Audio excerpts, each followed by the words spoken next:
Not ചെയ്തൊരു കാര്യമുണ്ട് വന്നപ്പോഴേ, ഒരു മലയാളം സീരിയലിൽ ഒരു ടച്ച് ടോട്ടലി ഒരു ഹെയർ സ്റ്റൈലിലും ഒരു ഇതിലും കാണുന്നില്ല. നമ്മൾ ഈ തമിഴ് സീരിയലിന്റെ ഒരു ടച്ചാണ് ഞാൻ കാണുന്നത്. കൂടുതലും ഹെയർ ആണ് കേട്ടോ. ആ ഒരു മുഖത്തിന്റെ ആ ഒരു ഇതും തമിഴ് സീരിയൽ നേരത്തെ വർക്ക് ചെയ്തിട്ടുണ്ടല്ലേ? ഉണ്ട്. അതിന്റെയാണ് ഇപ്പൊ ഈ കാണുന്നത് ഫേസ്. അങ്ങനെ ചോദിച്ചാൽ എനിക്ക് അറിഞ്ഞൂടാ. കുറച്ചുപേര് എന്നോട് ചോദിച്ചിട്ടുണ്ട്, ലൈക്ക് ഇതേപോലെ തമിഴ് ടച്ച് ഉണ്ടെന്ന് പറഞ്ഞിട്ടുണ്ട്. ഹെയർ സ്റ്റൈലിന്റെ ആണോന്ന് എനിക്കറിയില്ല. സാരി വന്നിട്ട് ചെന്നൈയിൽ നിന്ന് എടുത്ത സാരീസ് ആണ് കൂടുതലും. എനിക്ക് അവിടെ ലിസ്ന എന്ന് പറഞ്ഞിട്ട് ചേച്ചിയുണ്ട്, ഡിസൈനർ ആണ്. ചേച്ചിയാണ് സാരിയും ബ്ലൗസ് ഒക്കെ എടുത്ത് എനിക്ക് തരുന്നത്. സിമ്പിൾ മേക്കപ്പ് ആണ്, വലിയായിട്ട് മേക്കപ്പ് ഒന്നും. കാരണം നമ്മൾ തമിഴ് സീരീസിൽ കാണുന്ന ഒരു പ്രത്യേകത എന്ന് പറഞ്ഞാൽ ഭയങ്കര മേക്കപ്പ് ഇല്ല, പക്ഷെ ആ ഒരു ഹെയർ സ്മൂത്തി ആയിട്ട് ഇവിടെ 2 സ്ലൈഡൊക്കെ വെച്ച് പണ്ടത്തെ ഒരു സ്റ്റൈലിൽ തന്നെ നിൽക്കുന്ന. അങ്ങനെ പെട്ടെന്ന് കണ്ടപ്പോ ഞാൻ തമിഴാണോന്ന് വരെ ഞാൻ വിചാരിച്ചു. ഞാൻ ചോദിച്ചിട്ടുണ്ടോ തമിഴാണോന്നൊക്കെ? ചോദിച്ചിട്ടുണ്ട്. ഹെയർ ഒന്ന് കാണിക്കോ? ഇത് ഒറിജിനൽ ആണോ? സ്മൂത്ത് ചെയ്തതാണോ? കൊണ്ട് ഇല്ല, സ്പാ ചെയ്യാറുണ്ട്, പക്ഷെ ഒറിജിനൽ ആണ്. ചെയ്തിട്ടില്ല. അയ്യോ, അത് ഭയങ്കര റെയർ ആണ് അങ്ങനത്തെ ഒരു ഹെയർ ഉണ്ടെന്ന് വെച്ചാൽ. നമ്മളൊക്കെ ഇവിടെ സ്മൂത്ത് ചെയ്യണം ഡെയിലി ഇരുന്ന്. ഇത് എങ്ങനെ മെയിൻറ്റെയിൻ ചെയ്യുന്ന ഈ ഹെയർ ഒക്കെ? ഞാൻ ഓയിൽ അപ്ലൈ ചെയ്യാറില്ല സത്യം പറഞ്ഞു കഴിഞ്ഞാൽ. ഇടയ്ക്ക് ഷാംപൂ കണ്ടീഷണർ യൂസ് ചെയ്യും, അങ്ങനെ മെയിൻറ്റെയിൻ ചെയ്യുള്ളൂ. അല്ലാതെ പ്രത്യേകിച്ച് ഇതിന് കെയർ ഞാൻ കൊടുക്കാറില്ല, അതിന്റെ ടൈമും കിട്ടാറില്ല. ഓക്കെ. ഇപ്പൊ ഈ സാന്ത്വനത്തില് മീനാക്ഷി എന്നൊരു ക്യാരക്ടറാണ് ഇപ്പം ആദ്യം ഒരു മലയാളം സീരിയല് ചെയ്യുന്നത്. ഇതിനു മുമ്പ് തമിഴായിരുന്നു. അപ്പൊ രണ്ടിന്റെ ഒരു ഡിഫറൻസ് എന്താണ്? തമിഴിൽ നിന്ന് പെട്ടെന്ന് മലയാളത്തിലോട്ട് വന്നപ്പോ ഡിഫറൻസ് എന്താന്ന് ചോദിച്ചു കഴിഞ്ഞാൽ, തമിഴ് കുറച്ചും കൂടെ ലൈക്ക് നമുക്ക് ഇപ്പോ ഡയലോഗ്സ് ആണെങ്കിൽ കുറച്ചും കൂടെ അഭിനയിക്കാൻ എളുപ്പമായിരിക്കും. എനിക്ക് പേഴ്സണലി എൻ്റെ ഒരു എക്സ്പീരിയൻസിൽ പറയുന്നതാണ്. ഒന്നും കൂടെ കൈയൊക്കെ എടുത്ത് ആക്ഷനൊക്കെ കാണിച്ച് നമുക്ക് ഒന്നും കൂടെ എക്സ്പ്രസ് ചെയ്തിട്ട് അഭിനയിക്കാൻ പറ്റും. ഇവിടെ പറ്റില്ല എന്നല്ല, അവിടെയായിരുന്നു കുറച്ചും കൂടെ എക്സ്പ്രസ് ചെയ്യാൻ പറ്റുന്നത്. ഇവിടെയും ഓക്കെയാണ്, പക്ഷെ എനിക്ക് കുറച്ച് ഡിഫിക്കൽട്ട് ആയിരുന്നു. അവിടെ ഫസ്റ്റത്തെ സീരിയലിൽ നെഗറ്റീവ് ക്യാരക്ടർ ആയിരുന്നു, ദെൻ പോസിറ്റീവ് ക്യാരക്ടർ ആയിരുന്നു. ഇവിടെ ഭയങ്കര എനർജറ്റിക് ആയിട്ടുള്ള ഒരു സ്മാർട്ട് ആയിട്ടുള്ള എനിക്ക് രമ മാം തന്നത് ആക്ച്വലി കുറച്ച് ചലഞ്ചിങ് ആയിട്ടുള്ള ഒരു ക്യാരക്ടറാണ് മീനാക്ഷി എന്ന് പറയുന്നത്. ഞാൻ അതിനു മുമ്പ് അങ്ങനത്തെ ക്യാരക്ടർ ചെയ്തില്ല, പക്ഷെ ചെയ്യണം എന്ന് ഒരുപാട് ആഗ്രഹിച്ച ഒരു ക്യാരക്ടറിനെ എനിക്ക് കിട്ടിയത്.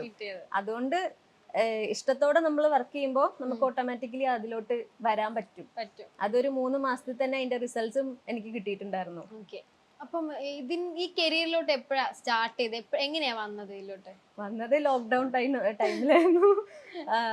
ഇഷ്ടമായിരുന്നു ചെറുപ്പത്തിൽ അഭിനയിക്കാൻ. 10ാം ക്ലാസ്സിലൊക്കെ നമ്മള് ഓട്ടോഗ്രാഫ് ബുക്ക് ഉണ്ടാവുമല്ലോ, അതില് ഓരോ ടൈമിൽ നമുക്ക് ഓരോ പാഷൻ ആയിരിക്കും. ചിലപ്പോ ഡോക്ടർ ആയിരിക്കും, ചിലപ്പോ ടീച്ചർ ആയിരിക്കും. അതെ, അപ്പൊ അതില് നമ്മൾ എഴുതിയിട്ടുണ്ടായിരുന്നത് ആക്ട്രസ് എന്നായിരുന്നു എഴുതിയിട്ടുണ്ടായിരുന്നത് അന്ന്.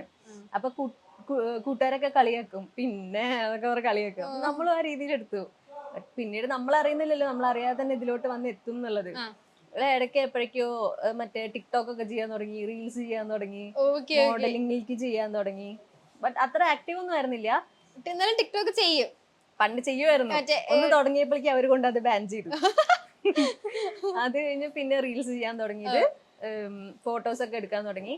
അങ്ങനെ ഇരിക്കുമ്പോഴാണ് പിന്നെ ചെന്നൈയില് കോളേജ് പഠിച്ചുകൊണ്ടിരിക്കുവായിരുന്നു. അപ്പൊ അങ്ങനെ വലിയ കാര്യമായിട്ട് നമ്മള് സീരിയലിലോട്ടോ അല്ലെങ്കിൽ മൂവി ഫീൽഡിലോട്ടോ ഒന്നും ഇറങ്ങിയില്ല. അപ്പോ അവിടെ ക്യാമ്പസ് സെലക്ഷൻ കിട്ടി ചെന്നൈയിൽ വർക്ക് ചെയ്തുകൊണ്ടിരിക്കുമ്പോഴാണ് എൻ്റെ ഒരു സീനിയർ അവിടെ വർക്ക് ചെയ്യായിരുന്നു ചെന്നൈയില് സീരിയലിൽ AD ആയിട്ട് വർക്ക് ചെയ്തുകൊണ്ടിരിക്കുവായിരുന്നു. അങ്ങനെ ആ ചേട്ടൻ റെഫർ ചെയ്തിട്ടാണ് ഞാൻ തമിഴിലോട്ട്. ഇങ്ങനെയാണ് അവിടേക്ക് കാലെടുത്ത് വെക്കുന്നത്. അപ്പൊ ഈ തമിഴ് ഇച്ചിരി ബുദ്ധിമുട്ടായി തോന്നിയില്ല? കാരണം മലയാളിയാണല്ലോ. പെട്ടെന്ന് തമിഴ് സീരിയലിലോട്ട് ഒരു ഇത് വന്ന സമയത്ത് തമിഴ് എനിക്ക് പണ്ടേ തമിഴ് ഭയങ്കര ഇഷ്ടമാണ്. സിനിമയാണെങ്കിലും കാണുന്നത് കൂടുതൽ തമിഴായിരിക്കും, കേൾക്കുന്ന മ്യൂസിക്കും കൂടുതൽ തമിഴായിരിക്കും. അതുപോലെ അച്ഛൻ വർക്ക് ചെയ്തോണ്ടിരുന്നത് തിരുപ്പൂര. വെക്കേഷൻ ടൈമിൽ അച്ഛന്റെ കൂടെ പോയി നിൽക്കുമ്പോൾ അച്ഛന്റെ ഫ്രണ്ട്സ് പറയുന്നത് കേൾക്കുമ്പോൾ എനിക്ക് മനസ്സിലാവും, തിരിച്ചു പറയാൻ കിട്ടില്ല എന്നുള്ളൂ. പിന്നെ പാലക്കാട് വീട്, ഏകദേശം ഒരു കോയമ്പത്തൂർ ആ ഒരു ബോർഡറിലാണ് നമ്മളുടെ സ്ഥലം കിടക്കുന്നത്. അതുകൊണ്ട് മനസ്സിലാവും. പിന്നെ അവിടെ ചെന്നപ്പോ കൊറേ നമ്മൾ പാടുപെട്ടു പഠിച്ചെടുക്കാൻ. അവരിങ്ങോട്ട് പറയുമ്പോൾ നമ്മൾ തിരിച്ചു പറയുമ്പോൾ ഭയങ്കരമായിട്ട് ഗ്രാമർ മിസ്റ്റേക്സ് ആയിരിക്കും. അയ്യോ, ഞാൻ പറയുന്ന എന്തെങ്കിലുമൊക്കെ മണ്ടത്തരായി പോവും. അവര് നിന്ന് ചിരിക്കും. അപ്പഴാ മനസ്സിലായത് പണി കിട്ടി. മണ്ടത്തരം പറഞ്ഞ ഓർമ്മ എല്ലാവർക്കും ഭയങ്കര ഫണ്ണി ആയിട്ട് തോന്നി എന്തേലും തമിഴില്? ഓർമ്മയില്ല, ഞാൻ എന്ത് പറഞ്ഞാലും മണ്ടത്തരാവാറുണ്ടായിരുന്നു. കാരണം പ്രത്യേകിച്ച് ഇന്നതെന്ന് പറഞ്ഞിട്ട് എനിക്ക് ഓർക്കാനായിട്ടൊന്നുമില്ല. അതായത് ഈ തിങ്സ് ഉണ്ടാവുമല്ലോ, അവിടെ വാങ്ക് പോങ്ക് റെസ്പെക്ട്ഫുള്ളിയാണ് സംസാരിക്കുള്ളൂ, വാ പോ അങ്ങനെയുള്ള രീതിയിലല്ല. ഞാൻ എന്ത് പറയും പറഞ്ഞാൽ മനുഷ്യർക്ക് റെസ്പെക്ട് കൊടുക്കൂല. തിങ്സ് ഉണ്ടാവുമല്ലോ, അതിന് റെസ്പെക്ട് കൊടുത്തിട്ട് സംസാരിക്കും. സംസാരിക്കും. അങ്ങോട്ടും ഇങ്ങോട്ടും മാറിപ്പോവും. ആ. അതിന് കുറെ കളിയാക്കിയിട്ടുണ്ട്. പിന്നെ ഒരു 1 year ആയപ്പോഴേക്കും നന്നായി പഠിച്ചു പഠിച്ചു. തമിഴ് അങ്ങ് പഠിച്ചെടുത്തു 1 year ഉള്ളില്. ആ 1 year പഠിച്ചു. ഓക്കെ. അപ്പൊ ഈ മലയാളത്തിലോട്ട് എങ്ങനെയാണ് ഇപ്പം വന്നത് തമിഴിൽ നിന്ന് പെട്ടെന്ന്? എന്റെ അമ്മയുടെ ഒരു ഫ്രണ്ട് ഉണ്ട് സബീന എന്ന് പറഞ്ഞിട്ട്. ആ ചേച്ചി വഴിയാണ് എന്റെ ഫോട്ടോസ്, നമ്മുടെ സീരിയലിൽ തന്നെ ധർമ്മജൻ എന്ന് പറഞ്ഞിട്ട് ക്യാരക്ടർ ചെയ്യുന്ന മാമനായിട്ട് ചെയ്യുന്ന പുള്ളിയുടെ കയ്യിൽ എന്റെ ഫോട്ടോസ് കിട്ടി. അങ്ങനെ ഫോട്ടോസ് ഇതിന്റെ കൺട്രോളർക്ക് കൊടുത്തു, ബിജു ചേട്ടന് കൊടുത്തിട്ട് ബിജു ചേട്ടനും മാമും കൂടിയിട്ടാണ് എന്നെ വിളിച്ചത് ഫസ്റ്റ്. ഓക്കെ. അപ്പം ആ സീരിയൽ നിർത്തി മീൻസ് അത് അല്ല, ഫസ്റ്റ് സീരിയല് കറക്റ്റ് സീതാരാമൻ എന്ന് പറഞ്ഞ സീരിയൽ ഉണ്ടായിരുന്നു. സെക്കൻഡ് ചെയ്തോണ്ടിരുന്ന സീരിയല് ക്വിറ്റ് ചെയ്തിട്ടാണ് ഞാൻ പോകുന്നത്. ക്വിറ്റ് ചെയ്തിട്ടാണോ? അപ്പം അതില് സിസ്റ്റർ ക്യാരക്ടർ ആയിരുന്നു, ഇതില് ലീഡാണ്. അവരൊന്നും പറഞ്ഞിട്ടില്ലായിരുന്നോ അയ്യോ അങ്ങനെ പോകരുത്? പറഞ്ഞു, ബട്ട് നമുക്ക് എന്താ പറഞ്ഞ ബെറ്റർ ഓപ്പർച്യൂണിറ്റി ബെറ്റർ അതാണല്ലോ നമ്മൾ നോക്കുക.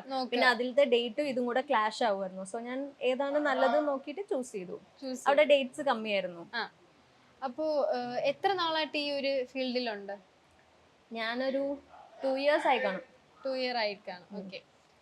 ഫ്രണ്ട്സ് ഒക്കെ ഇങ്ങനെ പറയുമായിരുന്നു, ഇടി നീ സീരിയലിലൊക്കെ അഭിനയിച്ച് ഞാൻ കാണാറുണ്ട്. നമുക്ക് മലയാളിയാണല്ലോ ഫ്രണ്ട്സ് ഉള്ളത്, പക്ഷെ അപ്പൊ അവര് തമിഴ് സീരിയൽ കാണുമായിരുന്നു? ചിലര് കാണുമായിരുന്നു. എനിക്ക് എന്റെ ഒരു ഫ്രണ്ട് സർക്കിൾ എന്ന് പറഞ്ഞു കഴിഞ്ഞാൽ ഭയങ്കര ചുരുക്കമായിരിക്കും. കുറെ ഫ്രണ്ട്സ് ഉണ്ടാവും, പക്ഷെ ഭയങ്കര ക്ലോസ് ആയിട്ടുള്ള കുറച്ച് പേരുണ്ടാവുള്ളൂ. അവരെനിക്ക് വേണ്ടി ചിലപ്പോ ഇത് കുത്തിയിരുന്ന് ഇരുന്ന് കാണും. റിവ്യൂ തമിഴായാലും കാണും. ഓ ഐശു അത് സൂപ്പർ ആയിരുന്നു, ഐശു ഇത് കുറച്ച് ശരിയാക്കായിരുന്നു, അവരെല്ലാം നോക്കിയിട്ട് പറയും.